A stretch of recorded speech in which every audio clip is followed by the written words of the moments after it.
هر نعمتی خاصیت مفید بودن و رشد و توسعه و تعالی و توانمندی و ترقی و سعادت و خوشبختی دارد. خاصیت نعمت هست. اگر این خاصیت رو نداشته باشه نعمت نیست و خداوند اونو برای بندگانش تجویز نمی‌کنه، چون خداوند خیرخواه بندگانش هست. و خاصیت هر معصیت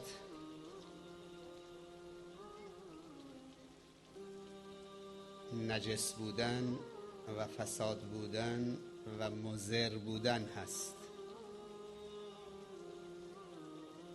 پس معصیت نمیتواند مفید باشد، چون خداوند هیچ فایده‌ای در معصیت قرار نداده، بلکه خشم خودشو در معصیتش قرار داده.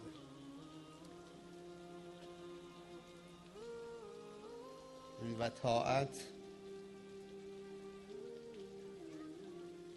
نمیتونه مضر باشه، چون خداوند خوشنودی و رضایت خودشو در طاعت قرار داده. اگر من و شما بندگان خدا هستیم،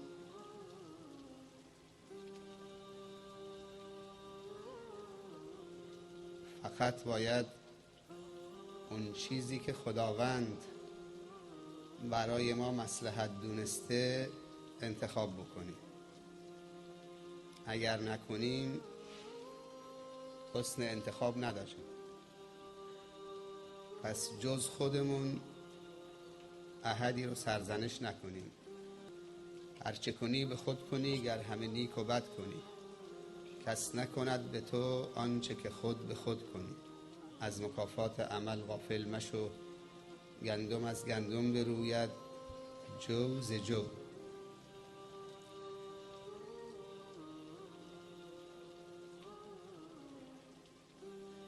شکر نعمت مطلوب هست. رمز و راز استخراج برکت و تعالی و ترقی و اقتدار از نعمتها شکرشه.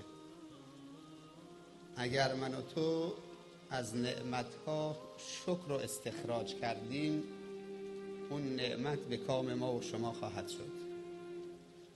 نعمت منهای شکر فلاکت و بدبختی. کسی تصور نکنه از ما و شما که اگر من و تو توفیق شکر رو پیدا کردیم،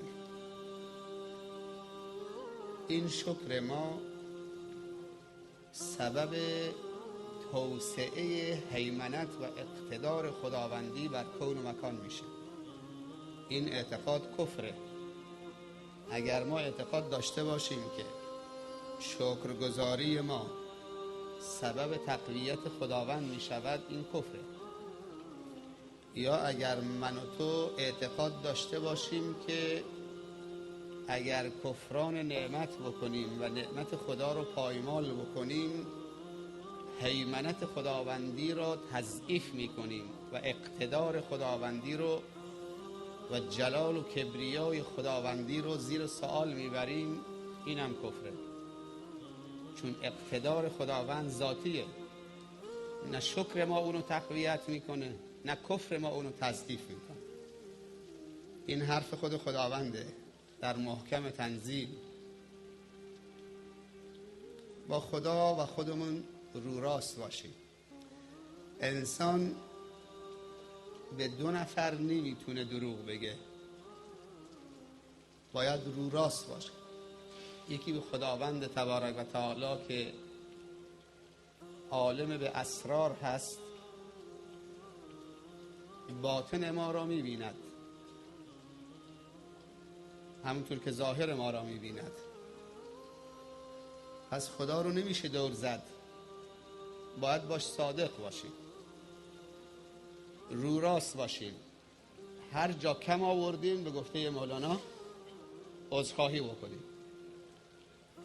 هر جا کم آوردیم، کوتاهی کردیم، میگیم خدایا بیشتر از این دیگه در توان ما نبود، تلاشمون رو کردیم، در مسیر شکر تو قرار گرفتیم، به اندازه‌ای که استطاعت بود انجام دادیم.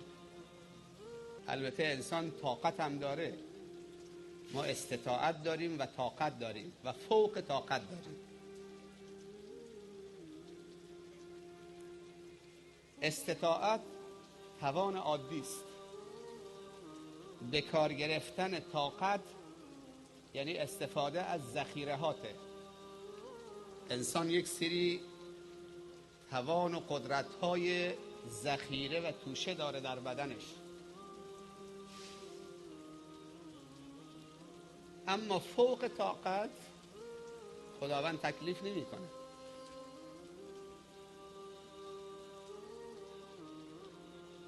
پس اگر در طاقتمون هست به استطاعت اکتفا نکنیم و بعد به خدا بگیم اون چیزی که در توانمون بود انجام دادیم، طاقتمون رو به کار بگیریم.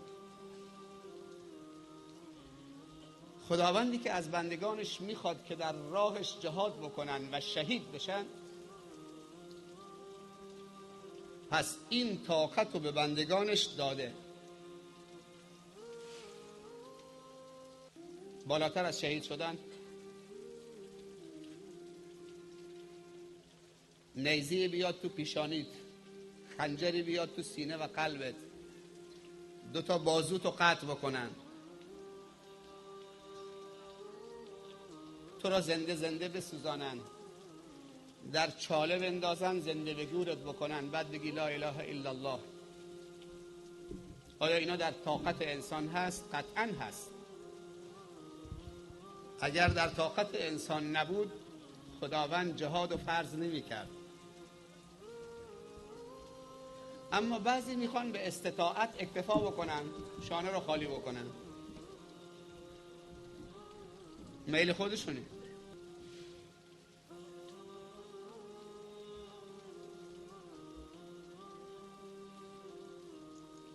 پیامبر صلی الله علیه وسلم میفرمایند الناس معادن كمعادن الذهب والفضة خيارهم في الجاهلیه خيارهم في الاسلام اذا فقهوا، او کما قال صلی الله علیه و سلم. انسان‌ها چون معدن‌های طلا و نقره هستند، بهترین اونها در جاهلیت بهترین در اسلام هستند، به شرطی که تفقه داشته باشند. فقه یعنی تعمق در فکر. اگر قدر خودمون بدونیم، هر کدوم من و شما یک معدن میشیم، نه یک پروژه. معدنی بی نهایت، هر چی میخوای خوبی استخراج بکن از خودت تنها.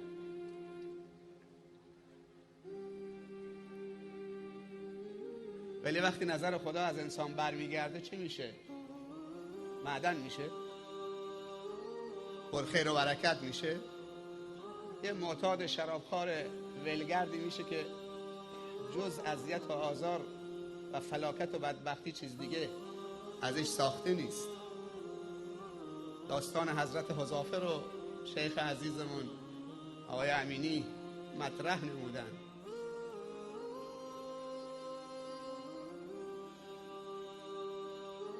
آیا کافیه که بزرگان و اسلاف و گذشتگانمون که پروندهشون به نیکی جمع شده، اونها را فقط به بزرگی یاد بکنیم و از یاد کردن اونها به بزرگی خودمون رو به بزرگی اونها تبرئه بکنیم از مسئولیت و بعد بگیم من آنم که رستم پهلوان بود؟ من آنم که رستم پهلوان بود یعنی چی؟ یعنی من تو کاری از اون بر نمیاد؟ خدا به من تو شعور نداده، عقل نداده، توان نداده، سلامتی نداده، قلب نداده، فکر نداده، امکانات نداده. به اون چیز دیگه داده بود، به من تو چیز دیگه داده. خیلی خوبه این که گذشتگانمون رو همیشه به بزرگی یاد بکنیم. این ادای و ایفای حقه. این تحدث به نعمته، اما به نعمت ربک فحدث. ما باید بزرگانمون که سبب شدن این دین کامل به ما برسه و من و تو چنین همایش به نمایش گذاشتن دینداری رو و دین طلبی رو و دین دوستی رو داشته باشیم و ببینیم که جوانای تازه پا به سن گذاشته استقبالشون از پدران سال خورده‌ای که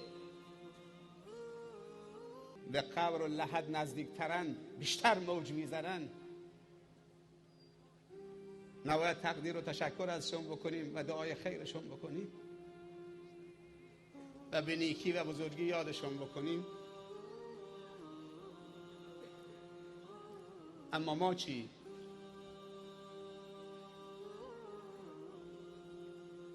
حضرت عمر فاروق اینطوری بود، حضرت حیدر کرار اینطوری بود، حضرت عثمان ذوالنورین اینطوری انفاق میکرد و من و تو مچمونو گرفتیم.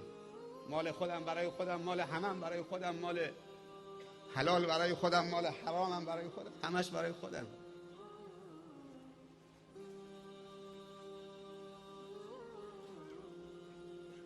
امروز اگر که ما 1/100 همت اون بزرگان و اسلاف داشته باشیم، چون ما در آخر الزمان هستیم، نصرت خداوند چند برابر میشه. امروز ذره ایمان و اخلاص و فداکاری جوابگوست و پاسخگوست.